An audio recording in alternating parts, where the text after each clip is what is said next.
Salam, hormatly vatandaşlar. Men yine sizinden Murat Kurbanov.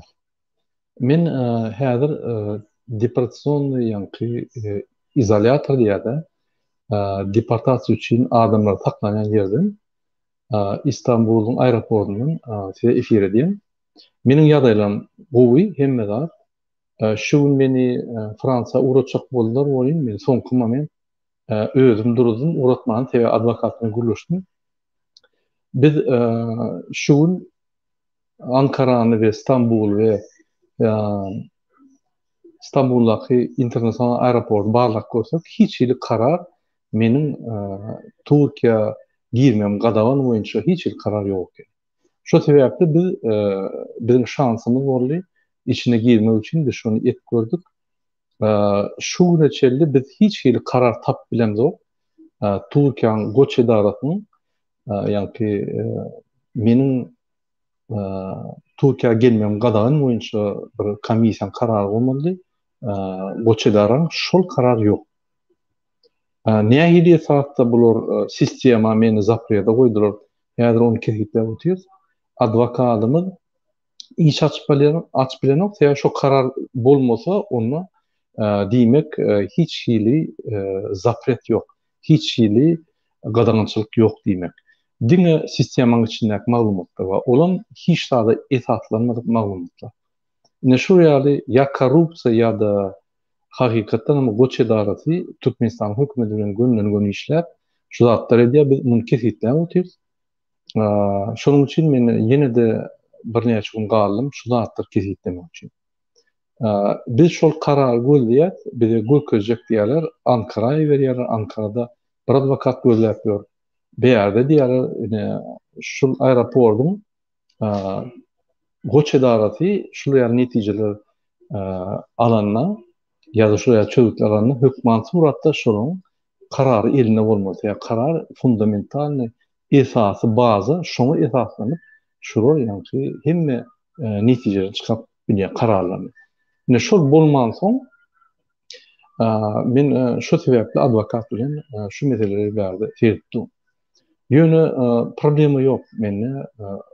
Bir bar edilecek zady 5 ýyllyk Türkiýe gelmegi gadagan. Ine men şoňa uğraşýan Türkiýe 5 ýyl gadagançylyk goýmaz bar ýaly. Sebäbi men Türkiýe gelip bir topar ýa-ni meseleleri çözmeli, prokuror arda ýazyldy, onu görmeli, bir topar zatlar bar.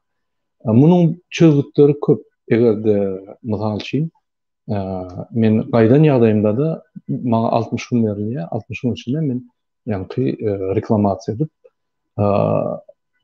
şol meseleni suwutda gazetlerde seredip, şoň çözgüldüğünü gazette seredip bilýär.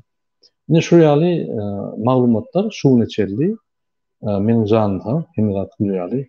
Ýöne saklanan zatlar deren oklar sebäbi adamı özünü öldürämesin diýip nimedämesin şu ýaly şu ýaly normalara bizimler var, onu beja etmeli. Meniň pikirimçe ertir bir çözgütlere gelir, iki tarapy, ýa-ni göç edary tarapy, polis we biz bir netijeye gelip şu zatlaryň anygyna ýeter.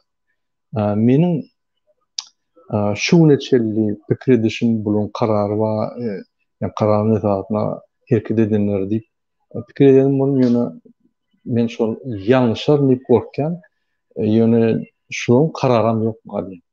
Şoň üçin şu Türkmen hökümeti bilen Türkiýanyň göç edarasy ýadyňyzda bolsa pasolstwan ýa-ni ilçixanaň polis gullyklary gönülen işleýär Türkmen hökümeti bilen. Türkmen hökümetine Türk hökümeti alaytada hökümetdeki işleyen adamlar Türkmen hökümetine yani başka devletleriň demokratik hökümetleri ýaly edilýär.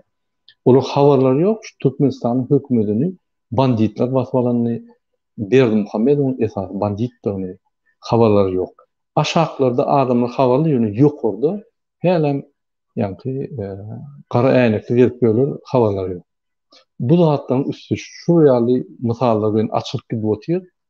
Biz bu işleri diňe beýan etmek, nesip bolsa Ýewropada da Berdi Muhammedowa kanunlaryň işleýänini gökejek bolsa. Şonuň üçin şu ýagdaýlar mesela bolup geçen zatlaryň açygyny berdim. Biz göreşi isleýän ýerimizde yani her yerlerde devam etmeli. Şoň üçin men hemmelerine haýyş edýän öz haklaryňy nirde bolsaňyz dünýä talap edin. Sebäbi dünýä şu dünýä kanun esasynda toglanýar. Ol şu dünýäň gara oblastlaryny, ýani gara raýonlaryny, Türkmenistan ýaly bu gara döwletlerine mümkin kanunlar işlenýärler, ýöne bütün dünýäde kanunlar işleýär.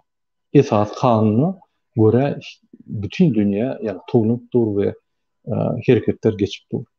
Şoň üçin ine size şeýle diýen. Şonuň bilen men kysgaçyk efirimi tutarýan.